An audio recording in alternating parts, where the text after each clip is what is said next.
আল্লাহ নবী যাকে এত ভালোবাসতেন, কখনো নবীর থেকে যিনি আলাদা হয়নি, মদিনার জমিনে তিনি সর্বসময় রয়েছে। শিশুবেলা থেকে নবীর কোলে কাঁধে পিঠে বড় হয়েছেন। এমনকি আল্লাহ নবী যখন সিজদায় পড়ে যেতেন, নামাজে যখন মাথাটা নত করে দিতেন আল্লাহর কাছে, সুবহান রাব্বিল আলা তাসবিহ যখন আমার আল্লাহ নবী পড়তেন, ওই সময় ইমামে হাসান হোসেন ছুটে এসে নানা জানের পিঠে উঠে বসে দুদিকে পা করে এমন করে তারা বসে থাকতেন, নবী পাকের চুল মুবারককে মজবুত করে ধরে। আরে দোনো জাহানের সুলতান দীর্ঘক্ষণ সিজদাটাকে বাড়িয়ে দিতেন, মাথাটা তুলতেন না, কেননা মাথা তুললে বাচ্চা দুটো যদি পড়ে যায়, তাই নবী আমার মাথা তুলতেন না। সেই বাচ্চার উপরে জুলুম করেছে কারা কারা কারা?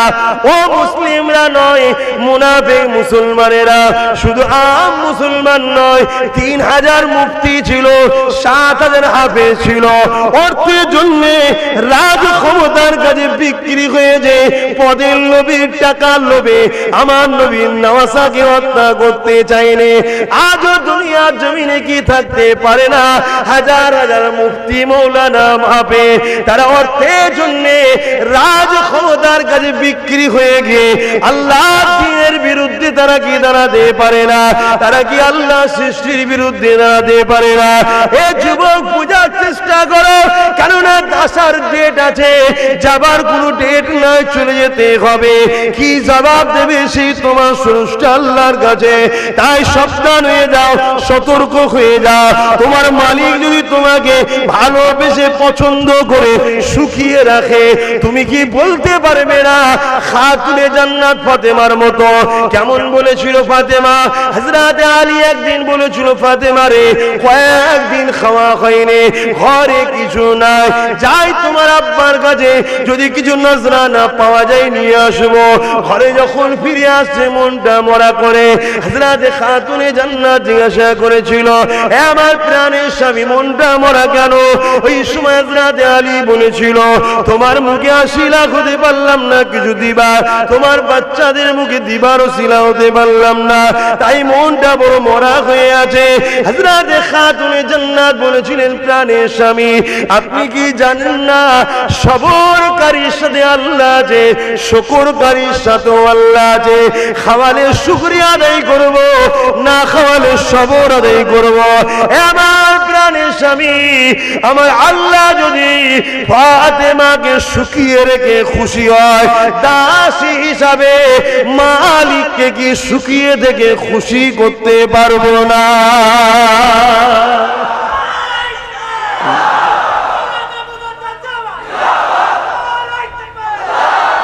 যদি সংসারে অভাব হয়, সবর করো, আল্লাহ তোমায় পরীক্ষা নিচ্ছে। তাই পরীক্ষা দিয়েছিলেন ইমামে হোসাইন, পরীক্ষা দিয়েছিলেন আমার রাসূলুল্লাহ, পরীক্ষা দিয়েছিলেন সাহাবা হুজুররা, পরীক্ষা দিয়েছিলেন তামাম নবী, গৌস, কুতুব, আবদাল, পিরানের তরিকাদের আমার মুজাদ্দিদ 5 হুজুর, বসিরাট হুজুর, আপনাদের বেড়া চাপাই শুয়ে কি বলে হারুয়াই শুয়ে আছে পীর আব্বাস আলী গুরাচাঁদ হুজুর, সব পরীক্ষা দিয়েছে।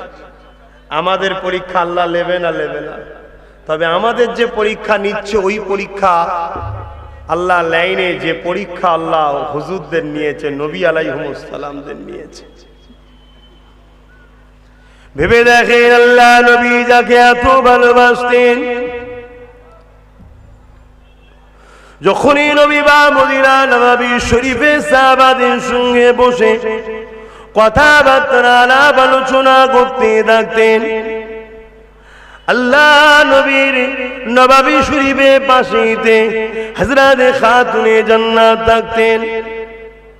কখনো যদি ইমামে হাসান হোসেনের কান্নার আওয়াজটা আল্লাহ নবীর কানে চলে আসতো, আল্লাহ নবী তৎক্ষণাৎ দেরি করতেন না, উঠে গিয়ে ভেতরে গিয়ে বলতেন, ফাতেমা, কেন ইমামে হাসান হোসেন কাঁদে?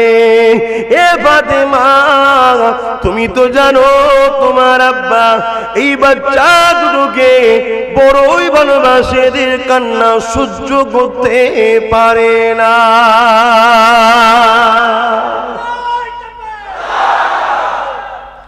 সেই বাচ্চা দুটোই শহীদ হবে। রসুল জানতো না কিন্তু কোন রয়াতে দেখাতে পারবেন যে নবী দোয়া করে আল্লাহ এই শহীদটাকে আপনি তুলে নেন? কি গো, কিন্তু নবী দোয়া করেছে আল্লাহ সবর দেন এবং মাকাম বাড়িয়ে দেন। জোরে বলুন সুবহানাল্লাহ। কেন? আমাদের জন্য। কিন্তু আমরা আজকে কি করছি?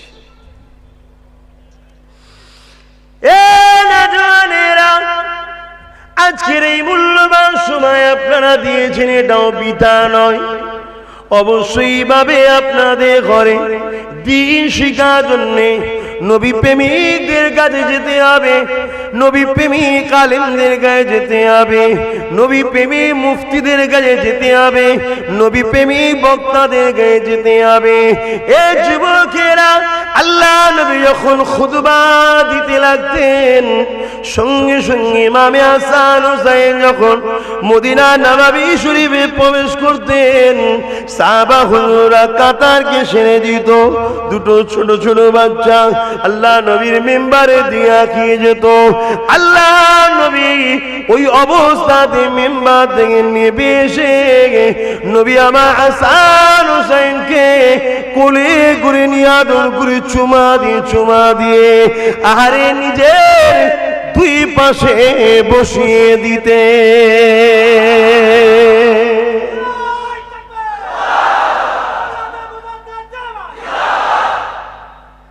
কি গো যুবকদের জিজ্ঞেস করছি, হোসাইন হুজুরের আলোচনা হচ্ছে, আপনাদের অসুবিধা হচ্ছে?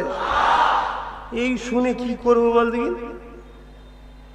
হোসাইন কি করেছে, নবী হোসাইনকে কি করেছে, এইসব শুনে কি করে এরা মনে হচ্ছে না তো? যদি হয় নতুন করে কলেমায় রদ্দ কবুল করে মুসলমান হন, আপনি ইসলাম থেকে বেরিয়ে গেছেন। কথা শুনছেন? কেন হোসাইনের আলোচনা আগেও ছিল, আজও আছে, কিয়ামত পর্যন্ত থাকবে। আর হোসাইনের আলোচনা শুধু দুনিয়ায় হয় তা নয়, আরশেও হয়, সাত তবক আসমানেও হয়, ফেরেশতারাও করে, নবী আলাইহিস সালামদের মজলিসেতেও হয়। জোরে বলুন সুবহানাল্লাহ। এই মাকাম হোসাইনকে কে দিয়েছে?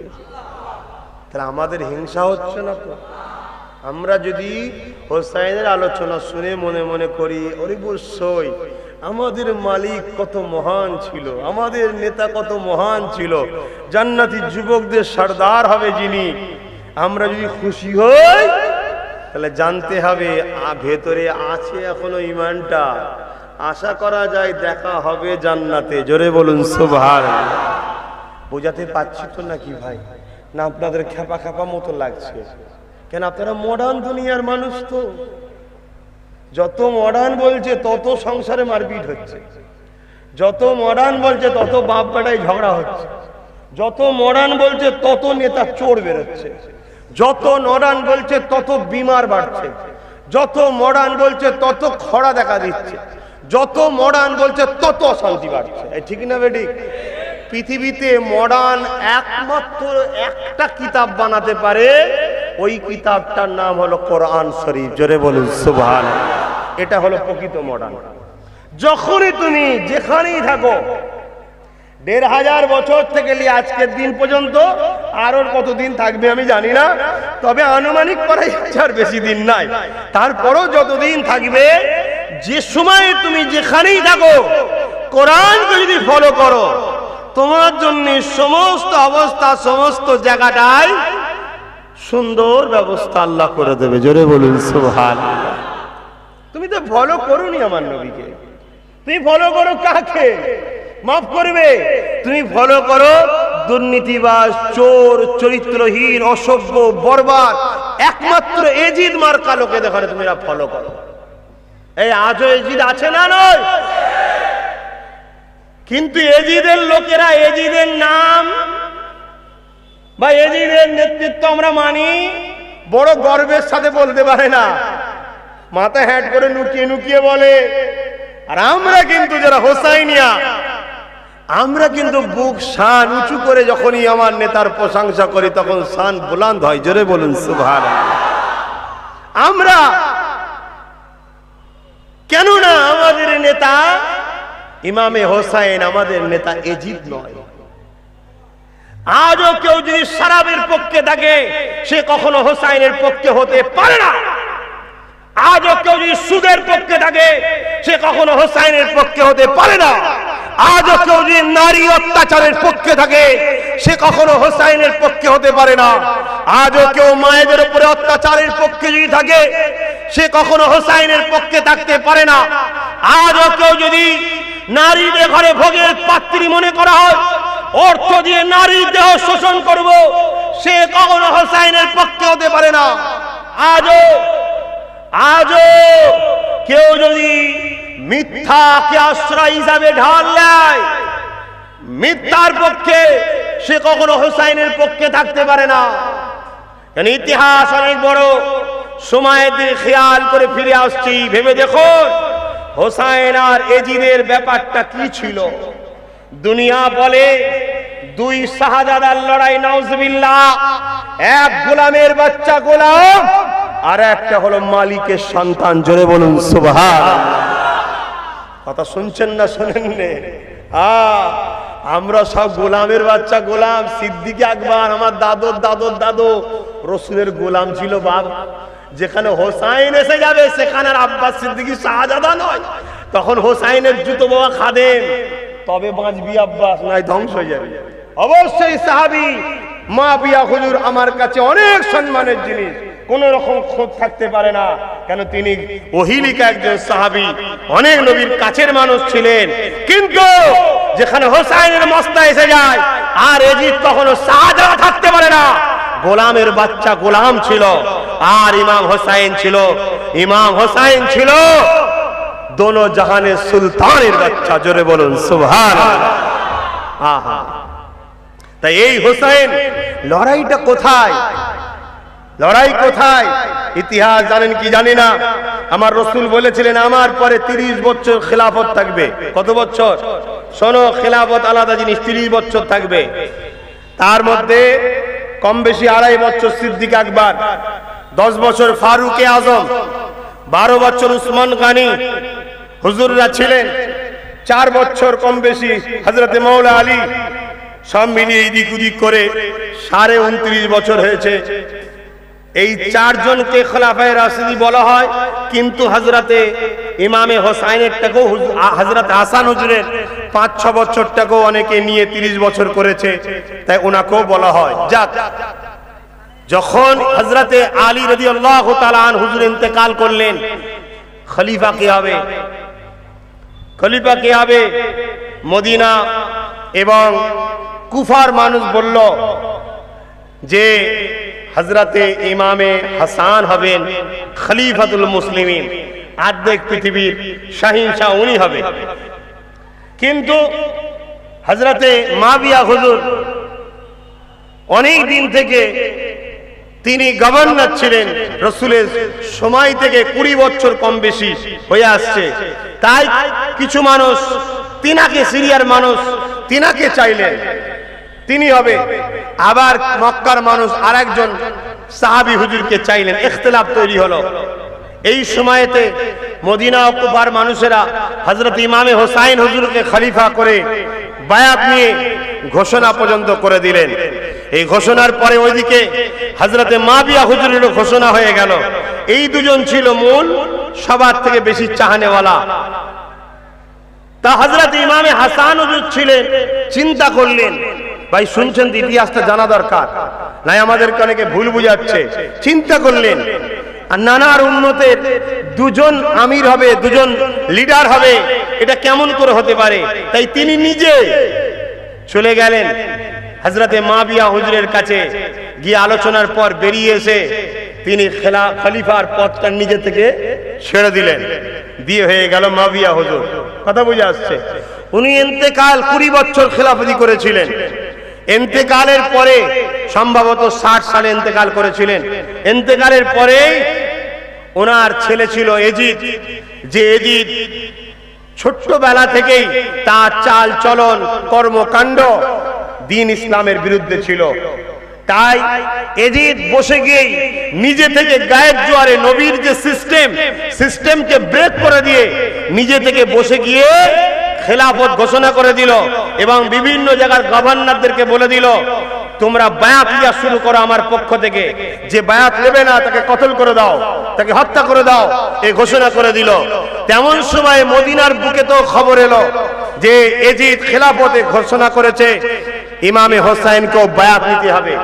ইমামে হোসাইন বলেছিল যে আমি কখনো সেই মানুষের কাছে বায়াত কখনো নিতে পারি না যে মানুষটা আমার নানা দিনের দুশ্মন। সে কেমন ছিল এজিদ? এজিদ ছিল সাহাবী।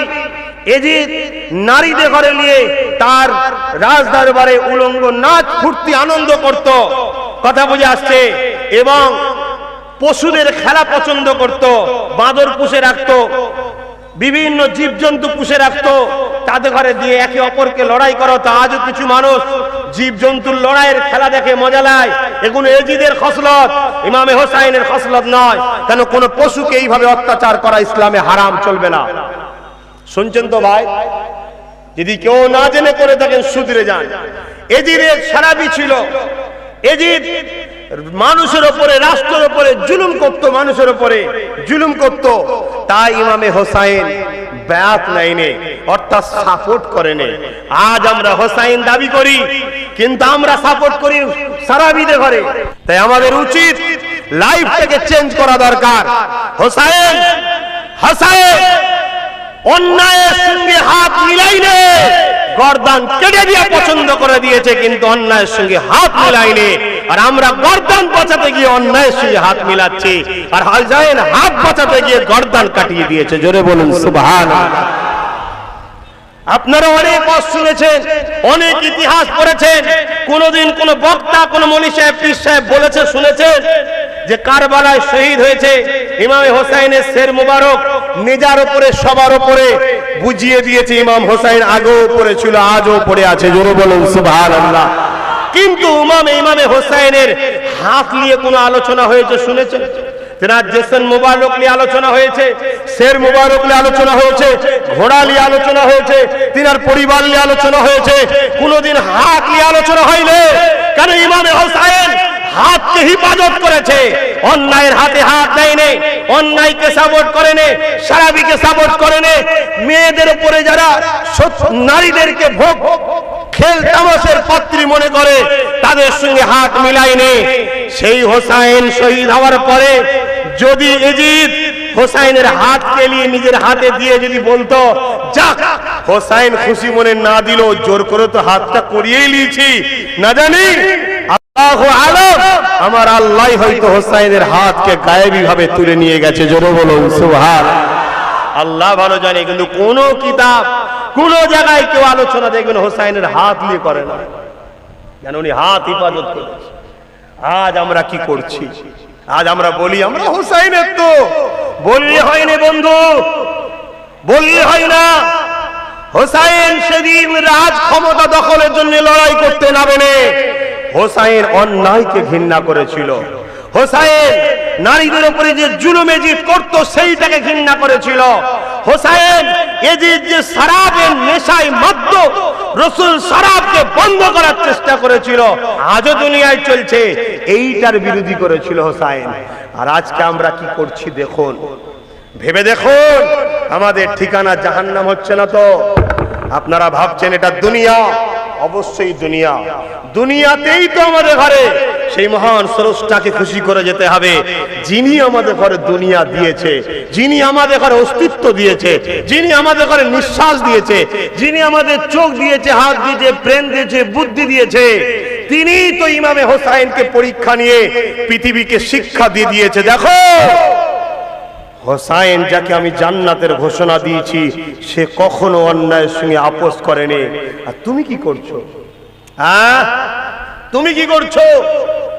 হোসাইন তিনি নিজের পরিবারের ৭১ জনকে শহীদ নিজে দেখেছে, নিজের লাশকে বয়ে বয়ে নিয়ে এসেছে।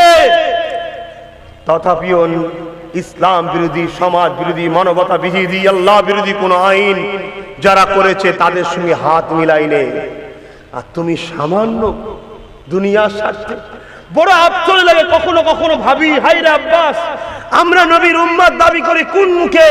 যে নবী নিজের পেটে 3 দিন পাথর বেঁধে কাটিয়েছে।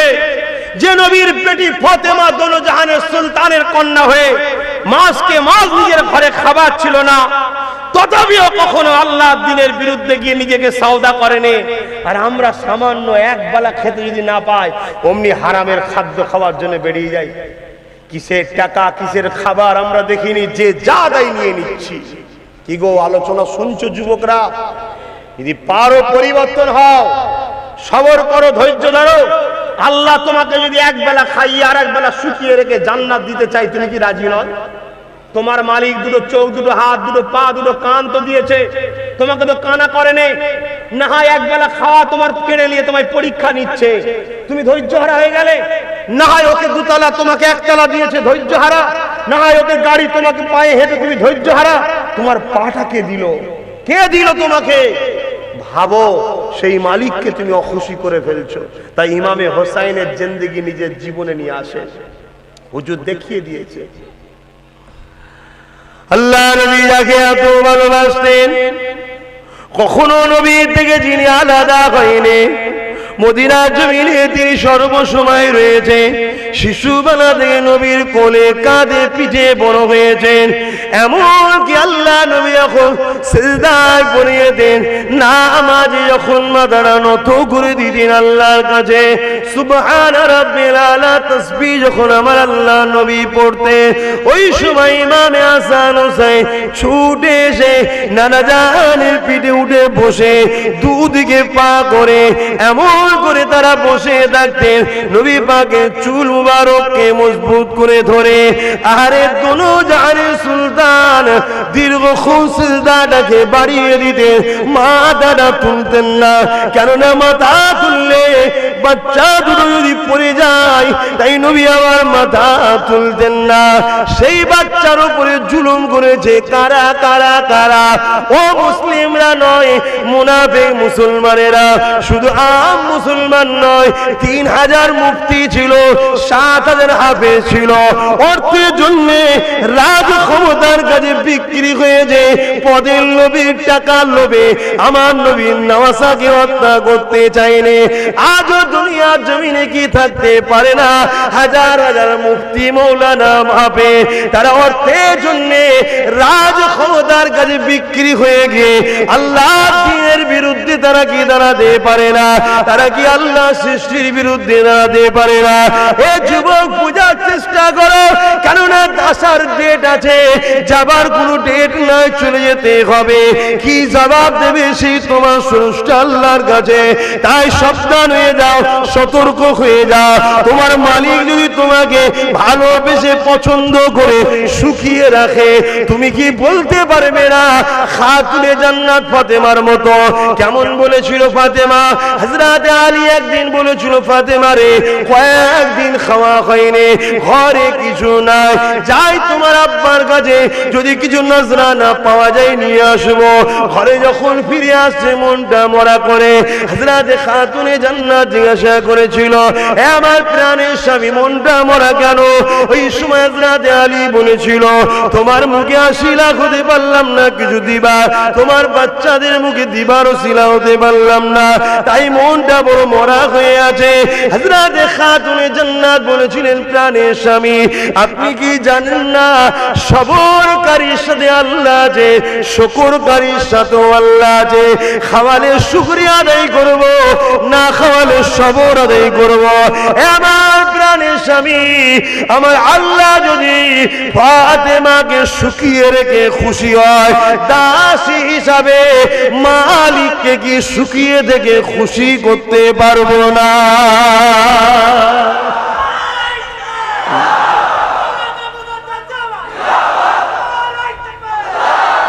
যদি সংসারে অভাব হয়, সবর করো, আল্লাহ তোমায় পরীক্ষা নিচ্ছে। বন্ধন লোন লিও না, সুদে যেও না। সুদ মানে কি? সুদের 70টা গুনাহ আছে। সর্বপ্রথম গুনাহটা কি? যে সুদ নেয়, খায়, সে বলল যে আমি আল্লাহর সঙ্গে যুদ্ধ করব, তার ঘোষণা দিচ্ছি। শুনছো? তোমরা ইচ্ছা করে না হলো প্ল্যান করো, তোমাদের ঘরে সুদে যারা ঢুকাচ্ছে, তারা তোমাদের ঘরে আল্লাহর সঙ্গে লড়াইয়ের দুশ্মন বানাচ্ছে না বানায়নি? তাহলে তোমাদের দুশ্মনকে আর বন্ধুকে ভাবতে হবে না। এদিক ছিল সুদের পক্ষে, ইমামে হোসাইন সুদের বিরুদ্ধে ছিল। লড়াইটা এই জায়গায়। তাজ আব্বাস সিদ্দিকী হোসাইনের পক্ষে দাবি করব, আর সুদের পক্ষে সাপোর্ট করব, হতে পারে না। তাই আব্বাস সিদ্দিকী আজও লড়াই করছে, সুদ মুক্ত সমাজ চায়, সুদ চলবে না। এই কথা বুঝছেন না, বোঝেন না? কেন সুদ মানুষকে কখনো কামিয়াবি দিতে পারে না। সুদ মানুষকে ধ্বংস করে, ধ্বংস ধ্বংস। যদি সুদ মানুষকে কামিয়াবি করত, অবশ্যই ইসলামে সুদ জায়েজ থাকতো। কারণ ইসলামের যেটা নয় সেটা ধ্বংস হয়, 100% পরীক্ষিত। কথা বুঝছেন না, বোঝেন না? তাই আপনাদের বলবো, যুবক, আল্লাহ পরীক্ষা নিচ্ছে, এই পরীক্ষায় ধৈর্য ধরে থাকতে হবে। যদি আল্লাহ তোমাকে একটু ডাল ভাত খাওয়ায়, ছিটে বেড়ার ঘরে রাখে, আবার কোন সন্ত্রাসের দ্বারা হয়তো আল্লাহ পাক পরীক্ষার জন্য তোমার ঘরটা ভেঙেই দিল, তুমি সবর করো। যদি তুমি আল্লাহর দিকে থাকো, হকের দিকে থাকো, আল্লাহর সৃষ্টিকে ভালোবেসে থাকো, তোমার আখিরাত কামিয়াবি হচ্ছে।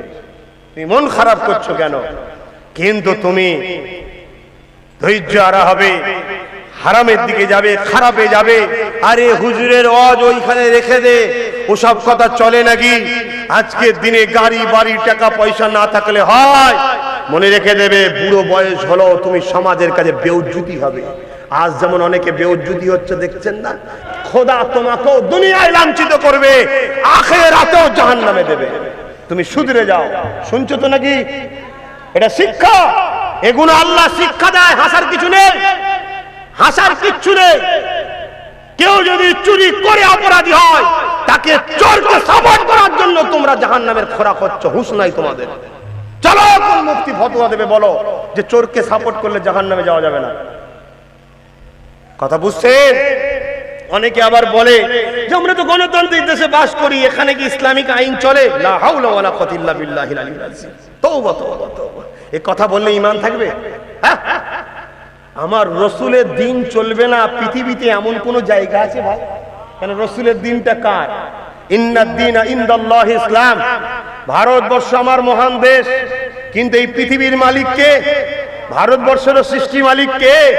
অতএব তার বাণী, তার কথা তুমি বলছো চলবে না? তুমি নিজেরই জানো না তুমি কাফের হয়ে বসে আছো। কারণ আমার আল্লাহর সংবিধান, আমার আল্লাহর দ্বীন এমন একটা সিস্টেম ভাবে তৈরি করা হয়ে আছে।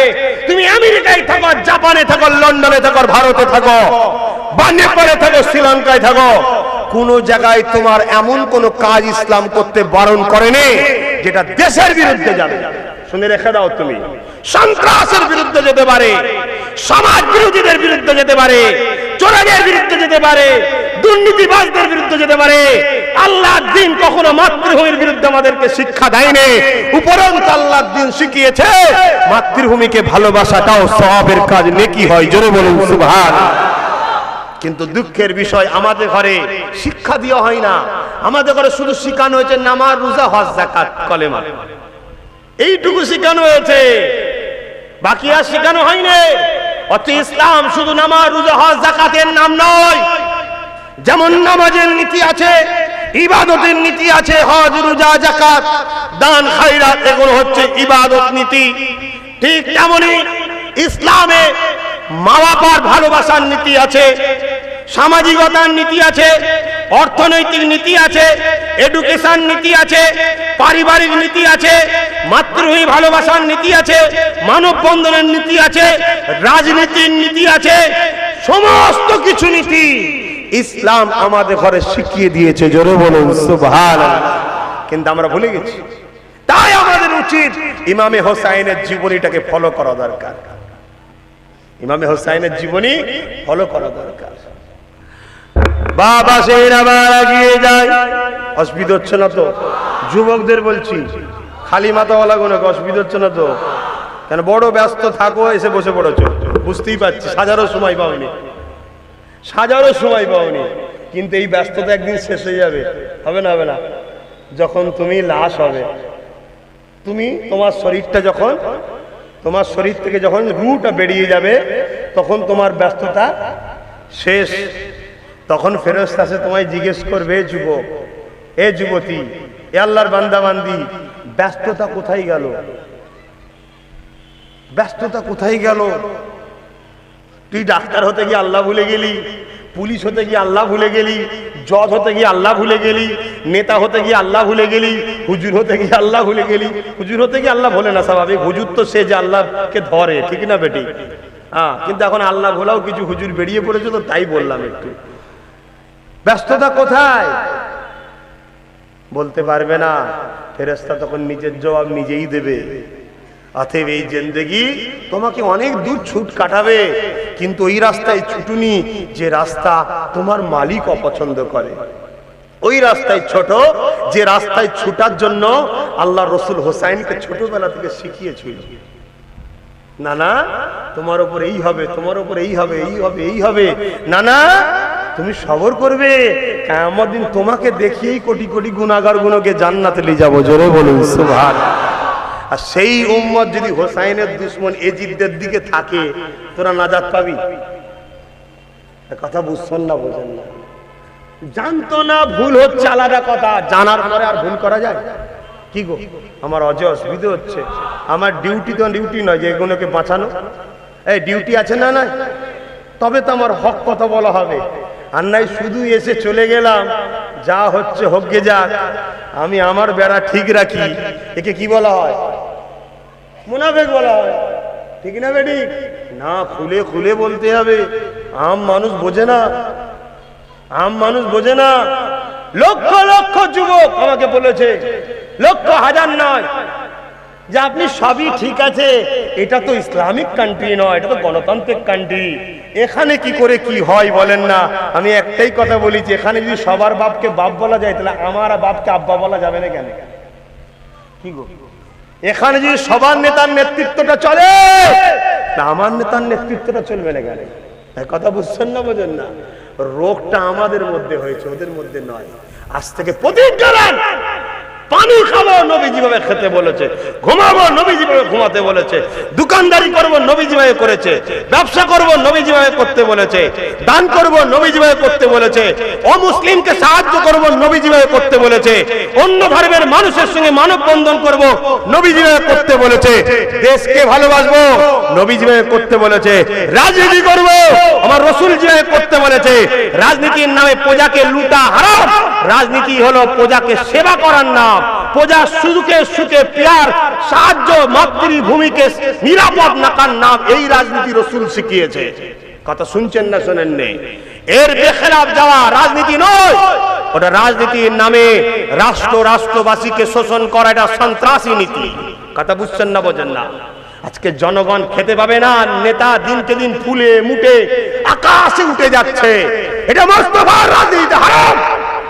মোস্তফার রাজনীতিতে তোমার এলাকায় যদি একটা অবলা পশু খেতে না পেয়ে মারা যায়, কিয়ামত দিন তোমাকেও জবাব দিতে হবে। এটা হলো মোস্তফার রাজনীতি। এই কথা বুঝছেন না, বোঝেন না? এই শিক্ষা দেওয়া হয়নি। যখন আজ আব্বাস সিদ্দিকী দিতে লেগেছে, অনেকের গায়ে জ্বালা ধরে গেছে। কিছু কিছু মুসলমান তো তোমাদেরই আশপাশের আমার নাম ধরে প্রকাশ্য গাল দিচ্ছে, আমার নাম ধরে, হাই রে হাই রে হাই রে হাই রে। তোর কি মরণ হবে না? তুই সেদিন জবাব দিবি আল্লাহর কাছে। আফসোস, আবার যখন ইমাম হোসাইনের জীবনী দেখি, আবার মনে হয় এ তো স্বাভাবিক। ইমাম হোসাইনের মতো মানুষকে, যাকে পিপাসা লাগলে নবী নিজে ডেকে জিভ বার করে দিত, চোষ। ফাতেমা বলছে, আব্বা কি করছেন? আরে তোর বাচ্চাকে যা নিয়ামত দিয়েছি, কিয়ামতের কঠিন দিনে পানির পিপাসায় লোকের বুক ফেটে যাবে, তোর বাচ্চার পিপাসা লাগবে না। জোরে বলুন সুবহানাল্লাহ। সেই বাচ্চাকে শহীদ করতে যদি হাফেজ আলেম ইমাম মুফতিদের হাত না কাঁপে, তাহলে এ তো করবেই। আবার মনটা ঠিক হয়ে যায়, আবার বেরোয়। আমি তো মানুষ, রক্তে গোস্তে তৈরি, কখনো কখনো ব্যথা লাগে। আবার যখন হুজুরের জীবনী দেখি ইমামে হোসাইন পাকের, তখন আবার ভাবি, আরে যারা এসেছিল তারাও তাকবীর দিয়েছিল, নারে তাকবীর, আল্লাহু আকবার। তারাই ইমাম হোসাইন হুজুরের বিরুদ্ধে নেমেছিল। এক সাহাবী ছিলেন, নামটা মনে পড়ছে না, তিনার ছেলেকে 25,000 সৈন্য ছিল, তিনার ছেলেকে এক জায়গার গভর্নর করার দায়িত্ব এজিদ দিল, কিন্তু বলল যে ইমামে হোসাইনের বিরুদ্ধে লড়াই করতে হবে। লিখিত দিয়ে বলে দিল, ঘরে গেছে, ঘরে গিয়ে সবার সঙ্গে আলোচনা করেছে। সবাই বলছে খবরদার এ কাজ করিস না, দুনিয়া দিলে নিবি না, একটা গভর্নর তো দূরের কথা, ছেড়ে দে, নবীর বংশ, নবীর বাচ্চা, নবীর খানদানের সঙ্গে লাগিস নি, ধ্বংস হয়ে যাবি। ও পরের দিন এসে বলছেন না আমি পারবো না হোসাইনের সঙ্গে লড়াই করতে। শুনছেন? যখনই বললো তাহলে গভর্নরের লিটারটা ফেরত দাও, পদের লোভ, পদের লোভ, অমনি বলছেন আমি যাব। তাহলে আজও অনেক মুসলমান আছো তোমরা বোঝো না, তোমাদের ঘরে দিয়ে নবী বংশের আওলাদদের বিরুদ্ধে লাগানো হচ্ছে, আর তোমরা সামান্য একটুখানি ছিঁড়া মারা পদের জন্য, কথা বুঝে আসছে, ছিঁড়া পদের জন্য তোমরা আজকে খানদানের রাসূল, আওলাদের রাসূল, কুরাইশ বংশের সন্তান পীরের বাচ্চাদের বিরুদ্ধে বলে ফেলছো। বলছে না বলে আমি দেখেছি গো, পানি বাহাতে দাঁড়িয়ে দাঁড়িয়ে খাচ্ছে, আমি যাচ্ছিলাম, বলছে ওই আব্বাস বলে আমাকে গাল দিচ্ছে, আমি দেখেছি। মনটা ভেঙে যায়, দুঃখ নিয়ে বেদনালে ঘরে যায় যে আল্লাহ তোমার দিনের জন্য কাজ করছি। কিন্তু আবার যখন হোসাইনের জীবনী পড়ি তখন আবার ভাবি হাই রে আব্বাস, তুই তো হোসাইনের পায়ের জুতো ধুলো এখন হতে পারিসনি। হোসাইনও আল্লাহর দিনের কাজ করতে গিয়েছিল, হোসাইন কি আল্লাহ এত বড় পরীক্ষা নেয়, তোকে যদি একটু কেউ গাল দিয়েছে তো মন খারাপ কেন? আল্লাহর দিনের জন্য কাজ করতে গেলে বাবা এইসব ঝড়ঝাপটা আসবে না, আসবে না? তোমরা প্যান্ট শার্ট পরা দাঁড়ি চাচা, তোমরাও আল্লাহর দিনের কাজ করবে না, করবে না? হাত তুলে বলো করবে না, করবে না? তোমার প্যান্ট শার্ট দাঁড়ি চাচা এটা তোমার অন্যায়, ভুল, হাত নামাও। তা বলে ভুল আছে বলে দিনের কাজ বাকি কোনো করতে পারবে না, কে বলেছে তোমাকে? তুমি খাদেম হও দিনের, তুমি দিনের খাদেম হও, আস্তে আস্তে তোমার মধ্যে পরিবর্তন আসবে যে আমি একজন দিনের খাদেম। দিন বলতে বুঝতে পারছেন কি আমি জানি না, দিন বলতে যেমন নামাজ আছে, রোজা আছে, হজ আছে, যাকাত আছে। দিন বলতে মা বাপকে ভালোবাসার নাম, দিন বলতে মা বাপের উপরে জুলুম বন্ধ করার নাম। এমন সমাজ তোমাদেরকে গড়তে হবে যে সমাজে কোন বৃদ্ধা বাবা মার যেন চোখ দিয়ে পানি না পড়ে, কোন ছেলে না জুলুম করে, সেই সমাজ তোমাদের গড়তে হবে। এর না হলো দিন। পারবে না? পারবে না? চেষ্টা করো। প্রথমে নিজেরা নিজেদের মা বাপকে ভালোবাসো, তারপরে বন্ধুদের মধ্যে ইউনিট হও। কেউ মা বাপকে জুলুম করলে মা বাপের পাশে দাঁড়াও, আইনের আশ্রয় সেই ছেলেকে নিয়ে আসো, কেন মা বাপের চোখের পানি ফেলতে দেওয়া যাবে না। এটাই হবে হোসাইনের গোলামদের কাজ। জোরে বলুন সুবহানাল্লাহ। তোমরা কি পারবে না এই সমাজে নারী পণ মুক্ত সমাজ গড়তে? এটাই তো হোসাইনের গোলামদের কাজ। তোমরা কি পারবে না এই সমাজকে মদ মুক্ত করতে? এটাই তো হোসাইনের গোলামদের কাজ। তোমরা কি পারবে না এই সমাজে পণ মুক্ত করতে? গরিবের মেয়ের বিয়ের জন্য পণ লাগবে কেন? গরিবের মেয়েকে তো ধনী লোকের ছেলে আদর করে নিয়ে যাবে যে হারে আল্লাহর একটা সৃষ্টিকে আমি সাহারা দিই, মালিক এর ওসিলায় কিয়ামত দিন গরিবরা 500 বছর আগে জান্নাত যাবে, আমার বিবির সাথে আমিও 500 বছর আগে চলে যাব। জোরে বলুন সুবহানাল্লাহ। এই শখ তোমাদের কি যাই না? তাহলে আগে চিন্তা করো, নিজের লাইফে আনো, তারপরে বন্ধু বন্ধু একে অপরে এক জায়গায় হও, ইউনিট তৈরি করো, সমাজকে পণ মুক্ত করো, সমাজকে নারী অত্যাচার মুক্ত করো, সমাজকে মদ মুক্ত করো, সমাজকে চোর মুক্ত করো, সমাজকে দুর্নীতি মুক্ত করো, সমাজে একে অপরকে আশ্রয় দিয়া শেখো, সমাজে কেউ ক্ষুধার্ত থাকলে তার মুখে খাবার দাও, এই সমাজে আবার সাম্যের প্রচার করো। এটাই তো রাসূলের দ্বীন। জোরে বলুন সুবহানাল্লাহ। এই কাজ করতে গিয়ে একদল দাড়ি টুপি মৌলী সাহেব থাকবে যেমন, আর এক দলকে অফিসার হতে হবে, সাহেব হতে হবে।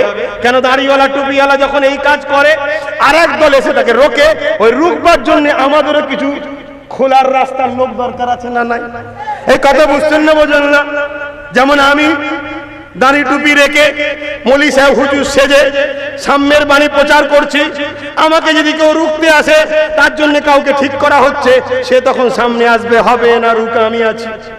মুফতি যেমন মুফতির ফতোয়া কাটলে মানে লোহাকে লোহা কাটার জন্য লোহা তৈরি করারও দরকার আছে। এই কথা বুঝছেন না, বোঝেন না?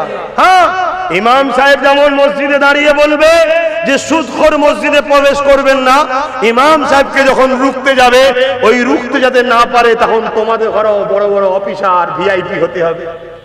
ঠিক না বেঠিক? কিন্তু দুঃখের বিষয়, তোমরাই তো সুদের পক্ষে হই হই করছো, তাহলে কি হবে?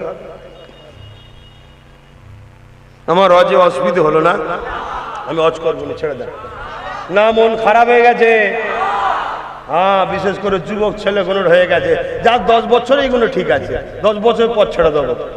10 বছর কেন, 10 দিন বাঁচবে কোনো গ্যারান্টি আছে? 10 ঘন্টা পরিবর্তন হওয়া। আমার যুবকরা, দুটো জিনিস, একটা আল্লাহর আর একটা বান্দার। আল্লাহর হক, বান্দার হক। আল্লাহর হকে যদিও ভুল হয়ে যায় আল্লাহ মাফ করে দেবে, বান্দার হকে ভুল হলে বান্দা না মাফ করলে ছাড়বে না। হ্যাঁ, আজ বড় দুঃখ লাগে না? আজও দুনিয়ায় একদল লোক এই ইমাম হোসাইনের বিরুদ্ধে এখনো বলে না প্রকাশ্য না, ভেতরে ভেতরে দল করছে এজিদের। প্রকাশ্য বললেই তো ব্যাস, এজিদকে চিনে যাওয়া যাবে। কি ওদেরও লজ্জা লাগে যে আমার নেতার নাম প্রকাশ্য বলা যায় না, কিন্তু আমরা আজকে এখান থেকে প্রকাশ্য বলবো হোসাইনিয়াত, হোসাইনিয়াত, হোসাইনিয়াত, এজিদিয়াত, এজিদিয়াত, এজিদিয়াত।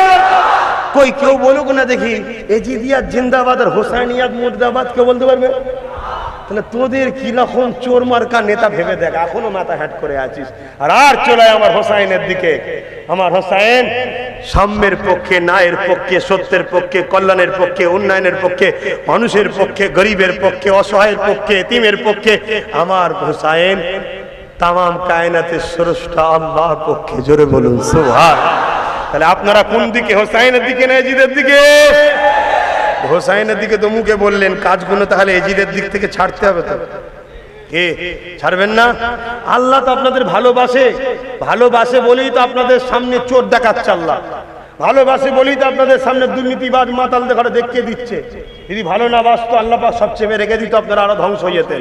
আল্লাহ যখন খুলে দিচ্ছে আপনাদের চোখের পর্দা, পরিবর্তন হন, পরিবর্তন হন, পরিবর্তন হন, না হয় অচিরে অচিরে ধ্বংস হতে হবে। দুনিয়ায় শুধু নয়, আখিরাতেও। মনে রেখে দিও। কারা কারা আমার হোসাইনের কথা শুনে খুশি হচ্ছেন হাত তুলে দেখান। মারহাবা, নারে তাকবীর। এই ভয়ে হাত তুলছেন না তো, যে দু চারটা হয়তো এজিদের ফান্ডে ঢুকে পড়েছেন, হোসাইনের লোক বেশি বলে, তাই নাকি? না, আমার হোসাইন জুলুম করে না। হাত নামা, এটা প্রথম শুনে নাও, তারপরে হাত তুলবে। আমার হোসাইন জুলুম করে না। মারওয়ান, মারওয়ান নাম শুনেছেন তো শয়তানটার? মারওয়ান, আরে নবী বংশের ছেলেদের পানি পর্যন্ত বন্ধ করে দিয়েছিল, জানেন তো? পরবর্তীতে আমার আল্লাহ ওদেরকে সব বেছে বেছে বেছে বেছে এক নবী প্রেমিকের দ্বারা সব বিচার করিয়েছিলেন। তো মারওয়ান এলাকা ছেড়ে পালাচ্ছে, মরুভূমি এলাকা, পানির পিপাসা লেগেছে, গলা আটা হয়ে যাচ্ছে, এক তাঁবু দেখতে পেয়েছে।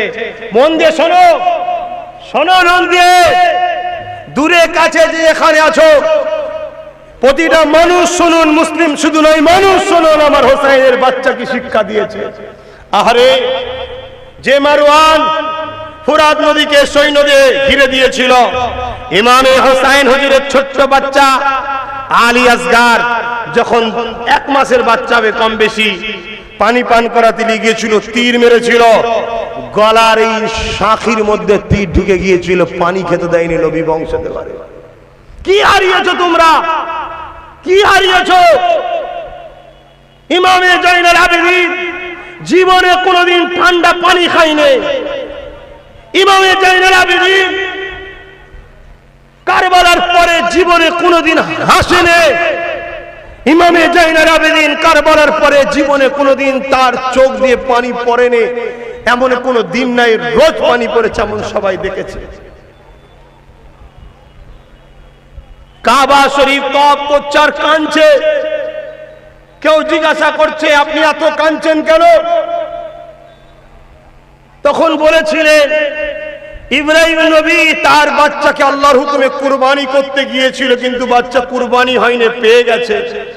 আর আমি নিজে চোখে দেখেছি আমার নবীর পুরো পরিবারটাকে কুরবানি করা হয়েছে, জবাই করা হয়েছে। এ যুবক, তোমাদের কি দিল কাঁদে না? তোমাদের কি অন্তর কাঁপে না? তোমাদের কি মরণের ভয় আসে না? কি বলছি আমি তোমাদের কাছে, তোমরা বুঝতে পারছো? কোন বাপের যদি একটা জন ছেলে মারা যায়, ওই বাপকে 10 জন বুঝিয়ে ঠেকিয়ে রাখতে পারে না। আর এখানে ইমামে হোসেন তার জন জন বাচ্চাগুলোকে ক্ষত বিক্ষত রক্তাক্ত অবস্থায় কাঁধে করে নিয়েছে, নিজে তাঁবুতে ফেলছে, পরিবারকে সবর দিচ্ছে আর হাত তুলে বলছে, আল্লাহ আর একটা বাচ্চা তোমার খুশির জন্য কুরবানি দিলাম, কবুল করে নাও। জোরে বলুন সুবহানাল্লাহ। তোমাদের কাছে ইসলাম কি চেয়েছে? তোমার বাচ্চা কুরবানি চাইলে শুধু তোমার বাচ্চাকে হকের পক্ষে দাঁড় করানো শেখাও, তোমার বাচ্চাকে নবী বংশধরদের পাশে দাঁড় করানো শেখাও। কোলের মধ্যে লুকিয়ে রাখছো, আল্লাহ দ্বীনকে গালি দিচ্ছে সন্ত্রাসীরা, তোমাদের হুঁশ নাই। আল্লাহ দ্বীনকে যারা মিটাতে চায় তাদেরকে ক্ষমতার সিংহাসনে তোমরাই বসাও, তোমাদের হুঁশ নাই। মনে রেখে দিও আল্লাহ ছাড়বে না, মনে রেখে দিও আল্লাহ ছাড়বে না। এমনি অনেক জেলায় খরা দেখা দিয়েছে, পানি আর হচ্ছে না, খরা দেখা দিয়েছে। কি খাবে? দুদিন পরে শুনবে পানি উঠছে না তলা থেকে, তখন তোমরা বুঝবে যে কি হচ্ছে। ভেবেছো নাকি আল্লাহ তোমায় ছেড়ে দেবে? হ্যাঁ, হোসাইন যদি বলতো কৌসার তোকে আমি দেখতে চাই, জান্নাত থেকে কৌসার এসে হোসাইনের কদমে পড়তো। কেন? কৌসারের মালিক মহাবীর হোসাইনের নানা ছিল। জোরে বলুন সুবহানাল্লাহ। তারা পানি পায় না, এটা পরীক্ষা আল্লাহ। আল্লাহর কাছে তারা চায়ও নেই যে আল্লাহ যা পরীক্ষা নিচ্ছেন শুধু ধৈর্য দেন, আপনার পরীক্ষা যেন কামিয়াবি হয়। ওহ, আজ আব্বাস সিদ্দিকী তোমাদের ঘরে নিয়ে সেই নবীর দ্বীনের জন্য, সত্যের জন্য, সভ্যতার জন্য কিছু করছে, এতে একটু তোমাদের উপরে একদল সন্ত্রাসরা জুলুম করে, তাই তো নাকি? মন খারাপ হচ্ছে? হ্যাঁ, মনে রেখে দিও বিচার তাদেরও শুরু হয়েছে।